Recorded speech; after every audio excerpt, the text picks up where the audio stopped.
what's up, South by? You guys good? Are you good? All right. You know, this year I have the very distinct pleasure, and another dear friend of mine who's going to join us is running a little late, and I apologize. That's why we started a little late, and we'll get you guys out of here. I know it's hot, although we have great programming. And good food.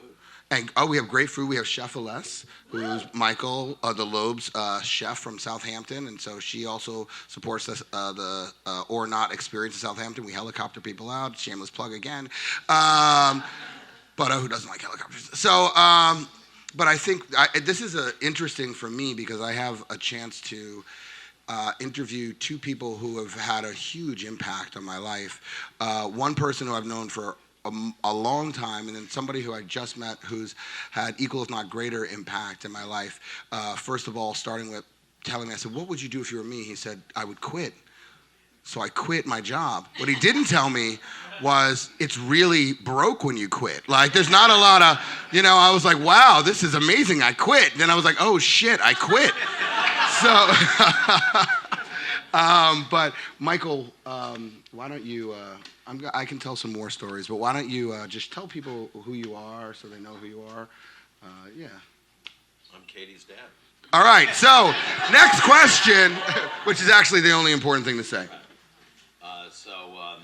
Okay, you want me to just chat a little bit about it? Yeah, I guess tell your story. I always end up telling it, but hello, can people? Okay, good. I always end up telling it, but I think it's probably one of the most inspiring. You usually screw it up. Huh? See, exactly. So you go. Okay, so I actually cut my teeth at Time Inc. And the reason who he was forced to go work for. Pretty much, it was either a forced march or a birthright, depending on how you think about it. My dad was a journalist at Time Inc. for almost 40 years. He was the managing editor of Fortune magazine. He was the managing editor of Money magazine. He's actually credited with putting personal finance journalism on the map. It really didn't exist as a journalistic form. And then before that, Time magazine, so he was an editor of Time. This is all in the same family, all part of the, God bless its soul, Time Inc., because they sold recently to Meredith, and we got something out of that. Is no that sale. More Time. Yes, we did. Yeah. We bought Essence out of that sale. So, in any event, and there's some remarkable Marshall stories. Should I tell a Marshall story? Sure, go ahead. Yeah, okay, yeah. So Marshall's his father. My dad, Michael Loeb. So he really was a journalist, and along the way, he got to know all the captains of industry and every single president, and he was known as the subject-friendly journalist. In other words, he's not going to give you a big I got you. He wants to get your story and your point of view, and he was good friends with Mandela. Maybe I'll tell two stories. And well, you said one, dude. One story. Which one do you want? I don't know. I want the one that's the one question he asked. The one question he asked. Okay. Go ahead. Keep going. What's that? How's business? Oh, yes. You would always say how's business. All right. I'm gonna tell the Reagan story. So. But he did do some great work with Mandela and broke some stories for Mandela. But the Reagan story... Is this a trickle down? Something like that. But he was friends... I'll go through this quickly. He was friends with Ronald Reagan, and Reagan, as a courtesy, would dismiss all his security detail and everybody else, and it was just my dad and Reagan. And this was deep into Reagan's second term, and he came to the conclusion that even back then, Alzheimer's had consumed him. He was just getting confused, losing his marbles. And it was an oh my God, because it was him and Reagan, and that story had not broken.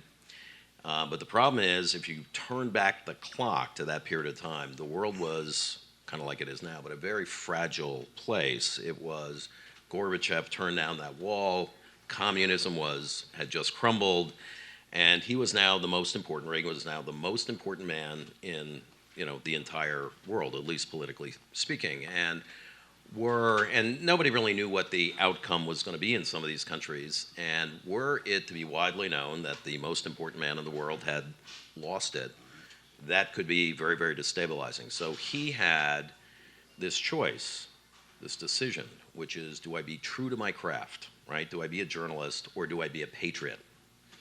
and he actually fell down on the side of patriotism, and he wrote a very different story than he could have about Ronald Reagan. But that's just one of many, many anecdotes with Marshall. So I joined Time Inc.,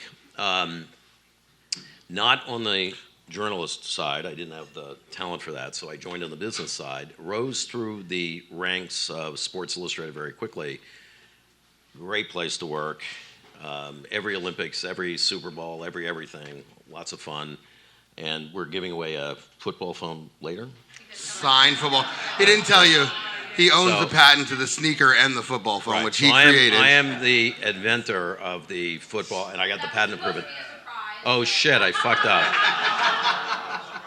Okay. Surprise! So,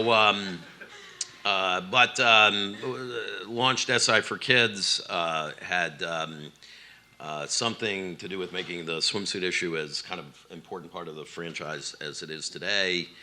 And bloopers reels? Pardon me? The blooper reels? Oh, bloopers, yes. All the NFL and NBA bloopers and all that stuff I negotiated those deals with the NFL and actually was kind of, if you will, a producer of that. We're going to tell about that negotiation because it's actually funnier than he's letting on to. But go ahead. Okay. So we can talk about that later, some other time. But but as a, if you will, so I got kind of the reputation within Time Inc. as launch boy, to which I say in the land of the blind, the one-eyed man is king. They were kind of short on the invention at Time Inc. So they asked me to take a look at an idea that didn't have a sponsor, which was Entertainment Weekly, and I happened to like it a good deal. Wrote the business plan, persuaded the board to allocate $100 million to the launch with the proviso, that was theirs, not mine, that I launch it. But at this time, you're 33? I'm in 35. 35. Yeah, 35. So I launched it. And at Time Inc., they would pair you up with an editor, and they called it Church and State. There was an argument, but it was generally determined that State was the business side and Church was the editorial side. And quite deliberately, they would have a blood-brain barrier between the two because they didn't want to have the editorial types influenced by advertising.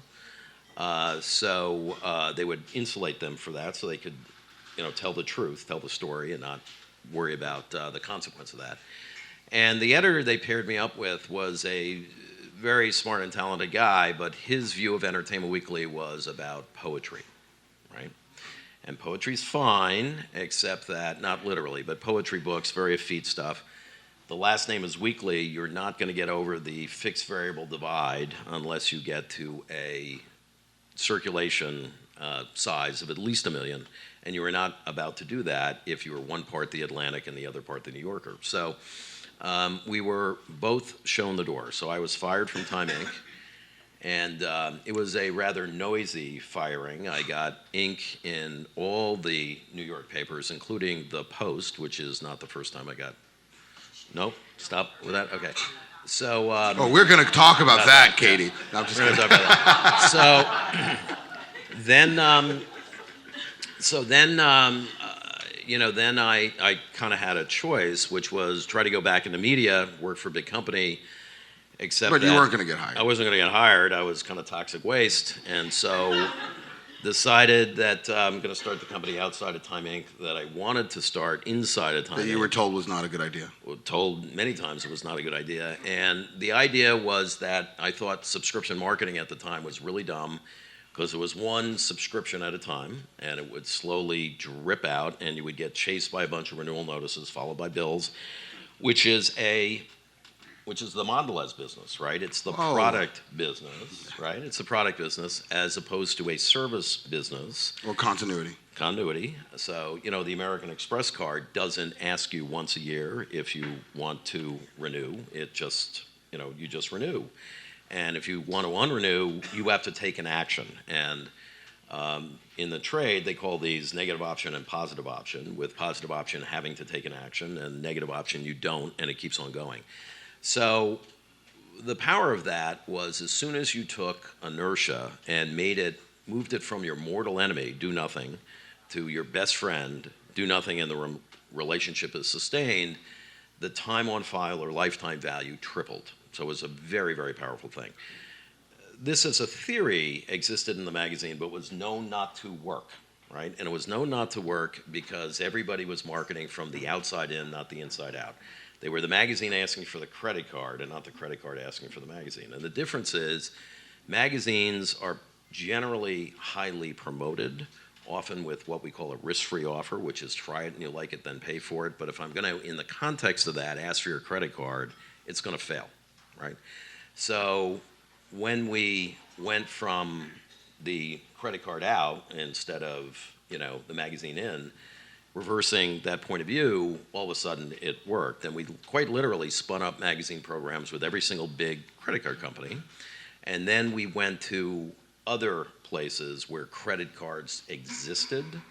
And another use case, and I'll move on from this, is catalogs, because catalogs in the day was 100% paper going out and 100% or close phone calls coming back.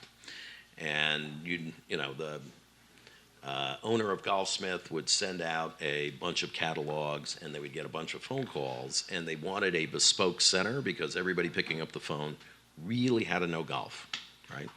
You're selling an expensive product, and fit is very important. At the end of, you bought the clubs, you bought the bag, you bought the little stupid booties that go on top of the clubs. I never did figure out what the hell those were for. So you're a good Why golfer. does your clubs have to be dressed? I don't get it. Anyway, they would say, would you like to have 3 months free of Golf Digest, right, as a thank you for buying? And if you want to continue, you can. It's $12 a year. And the neat thing is the PII was already out, name and address and credit card. All they needed was a recorded yes, and you had a sale. Now, why was this attractive to the cataloger? Well, because it was a bespoke center with bespoke people, it was by definition inefficient. 40%, 50% utilization was standard. So in the call center. In the call center. So attenuate each call by a few seconds with that offer was essentially free air for the company, and they all of a sudden turned it into money, which is, by the way, something else I look for, which is somebody else's garbage is your gold. And you see that all the time. Look at an asset, right, in a big company. I like working with big companies. I like working with big companies because, number one, they're desperate now, right? They really are. They don't know what to do. They're totally confused. I've never seen that before. Really? Well, no, but this is different because for years and years and years and years, a company like Mondelez had 4, 5, 6% year-over-year growth, and now zero. We've got 1% according to my stock. All right. Well, zero's the new up, right? Zero is the new up. Zero's the new up, and but entire industries, CPG, retail, blah blah blah. I mean, so we're good. Let me before we bring Gary on, let me just finish off because Michael's once story. Gary goes on, it's over, man. No. I just want, or let Gary come up. So to finish off Michael's story, because I don't even know if Gary knows this. So Michael gets fired, right? For good reason, you can see. And so he leaves, and with the paycheck in his pocket, starts the business he tried to start inside. Becomes the largest magazine retailer in the world, by the way. So think about the disruption it could have had. Time Inc. then buys him back for close to $1 billion. The single most expensive rehire.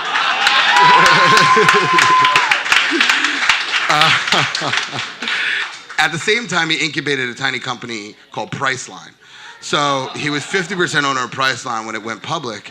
And the story I asked him when I met Michael, so I met Michael at his place, and I told him I had this idea. You call it a spread, man. Okay. Have anybody watched the show Billions? So you know that house in Billions? The Hamptons house in Billions? Well, that happens to be his house. That's where the Billions house. Right? That's where we do the or not event at. Yes, you can come take that Look same at the wine shot bottle. in the pool. You can see it on the wine bottle. Yeah, there's wine, printed wine. We'll get to those. Gary knows a little thing about wine. But I meet him, and I tell him what I was thinking. I had this idea. I said, what's the biggest regret you ever had? And he said, not betting on myself earlier. Mm-hmm. I was like, shit, okay. So I go, how old would you? He goes, 36. I go, fuck, I'm like 40, dude. I don't have a shot here. So then I go, if you were me, what would you do? He said, well, can you get the same job again? I said, probably. He said, well, can you afford to be unemployed? I said, probably, not knowing what that really meant. I was like, probably. Or not. Yeah, or not. Yeah. And he goes, quit.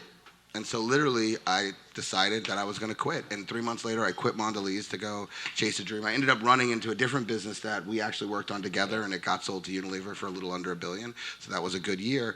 It's a magic number, right? I mean, billion, as long as you, no, I was like, look, your house is in billions, that's not impressing me. When your house is in trillions, then we can talk.